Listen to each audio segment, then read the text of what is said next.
Good morning, good morning, good morning, good morning, my beautiful people. I hope everybody's having a beautiful Sunday morning. This is Sunday Morning Encouragement. You can reach me here each and every Sunday morning for 9 a.m. as I give you just a little encouragement, a little message, a little inspiration to take with you as you start your week.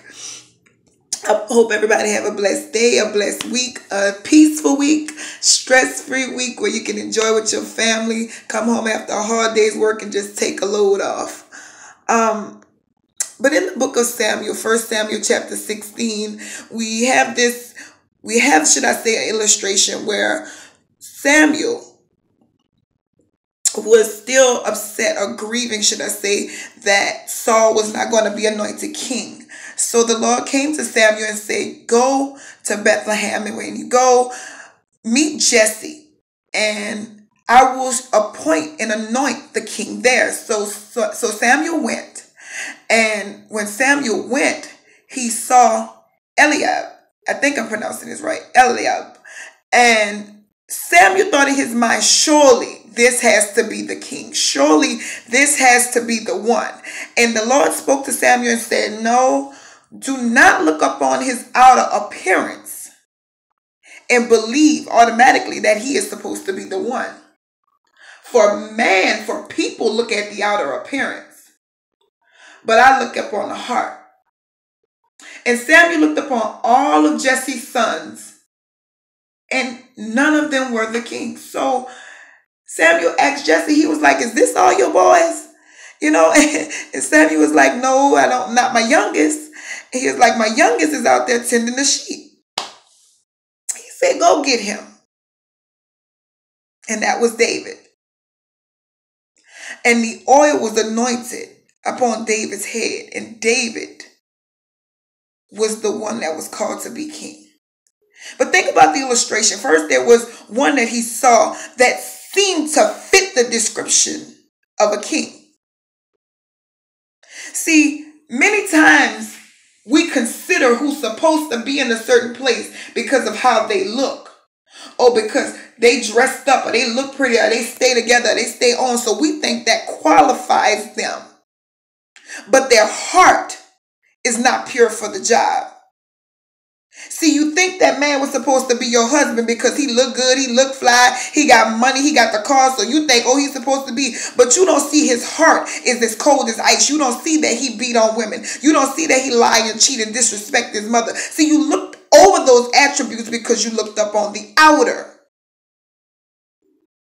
And everyone else was in place, but they weren't the one. See, what God has for you is for you, even when you don't know. Because think about it. Think about where David was. David was out taking care of what he was supposed to take care of. See, when God has something for you, he's going to send it to you. You're going to get just what he has appointed for you. While you're out doing what you're supposed to do, God is going to do what he's supposed to do. David wasn't out here, oh, am I king? Oh, looking, trying to impress people. Oh, this is supposed to be for me. David was attending to the sheep as he was supposed to be. Go through life handling your business, being where you should be, doing what you should do. Carry yourself as the woman you should carry yourself as, and your husband is going to come. Who God has for you is going to come to you. What God has for you is going to come to you. You ain't got to go dress up and show off and dress half naked to get somebody's attention, because who's for you is for you. And no matter who else is looked upon, it's not for them. Think about it. David wasn't even there. Every other brother was there but David. But yet the Lord said no, because it wasn't for them. I don't care who tried to take your place. I don't care who tried to sit in the place that you're supposed to be in. I don't care who looks the description to think they look better than you, or have more than you, or doing better than you. They can't fit the shoes God made just for you. They can't walk the path God has for you. They can't get the things that God made, designed, and uniquely made just for you. And you ain't got to fight for what's already yours. See, the reason you got to constantly tell that woman to respect you like her man is because you're not her man. Because if you were her man, you would already be in a place and you wouldn't have to fight for a place that's already yours. See, what belongs to you belongs to you. It was created and designed just for you. No matter who else people think supposed to be there. Why you think that they mad you got their house? Why you think that they mad you got their car? Why you think they mad that you got the girl and they didn't get her? Why you think that they mad that you got the position and they didn't? Because in their mind you weren't qualified. You didn't fit the quote unquote description of what they thought was supposed to be in that spot. Think about what President Obama went through. They didn't think he was qualified. He didn't have all the credentials that they thought he should have. But what's for him is for him. You ain't got to be all book smart and all educated smart, and they still trying to figure out how you got that management position. They trying to figure out without a college degree how you got the job you got. They trying to figure out when the doctor said no, how you still walking amongst the earth. They wondering after so many miscarriages how you still had that child. They trying to figure out when they say, oh, you don't belong here or you can't sit with us, how you end up somewhere that they didn't think you were supposed to be.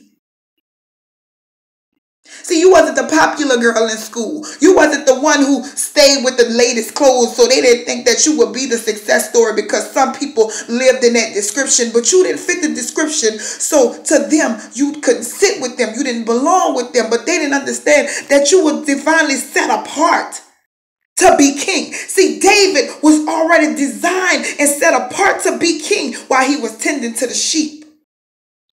Not while he was all up under everybody, not while he was ripped in clothes. He was designed to be king and was anointed while he was tending the sheep. See, while you're at your lowest, while you're scrubbing the floors, while people think you're counted out, at your bottom place, at your lowest points, that's when God will anoint you to be the king and queen you were called to be.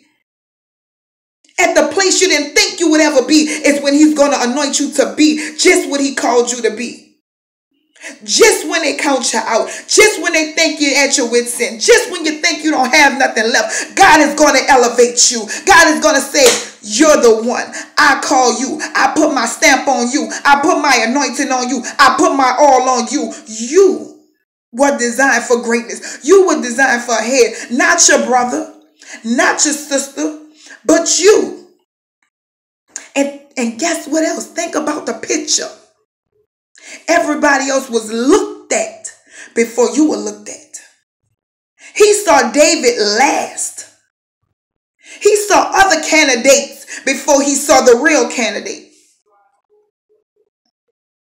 He saw Eliab and thought, oh, that's the one. Then he saw the other son and that's the one. Then he looked up on Jesse like, this all 7 of your sons. There's nobody else because they're not it. Look, baby, I know she got the big booty, right? I know she got the Brazilian hair. I know, brother, that, but she ain't it. It just ain't her. It ain't her. And she thought it was supposed to be her because she's taunting and flaunting and twirling around you and all the other men supposedly want her. And she thinks she hiding in a bag of chips and she think that no man will resist her, but it ain't her. She don't have your heart. And then when she see the one you want, she try to compare and think, oh, that's who you want. The shepherd boy, the one that's out here smelling like sheep. You can't be serious. Oh, I'm dead serious. That's the one.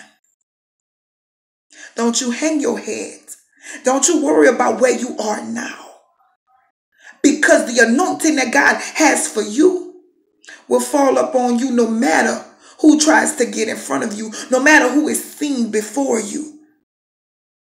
No matter that you're the youngest, no matter that your mother showed favoritism, no matter what. What's for you is for you. What God has for me, it is for me. And I don't have to look a certain way to get it. Because what God anoints, man doesn't. See, the qualifications that man say you need, God say I need otherwise. Because God examines the heart of a man. Why you you think so many people are disqualified? You want to know why you keep missing the mark? You want to know why you can't get ahead? Maybe because you're trying to get ahead with everything. But God is looking at your heart and saying, I can't do nothing with that hardened heart. You want me to move, but I can't do nothing with that heart of stone. Ask God to create in me a clean heart and renew a right spirit within me, because God examines the heart of a man. And your heart is what qualifies you. Don't worry about who disqualified you. What God has for you, you will get it. Just while you're out here doing your work. You want to know what you should be doing while you're waiting on God? Working. Tend to your sheep, David. Your anointing coming. Look after your sheep, David. Your anointing coming. Watch for them wolves that's trying to get your sheep. Your anointing coming. Do the job that's appointed. And what God has for you is coming. Don't look now. But what God has for you will come. He will examine your heart. And that's what will qualify you. I love y'all. Enjoy your Sunday.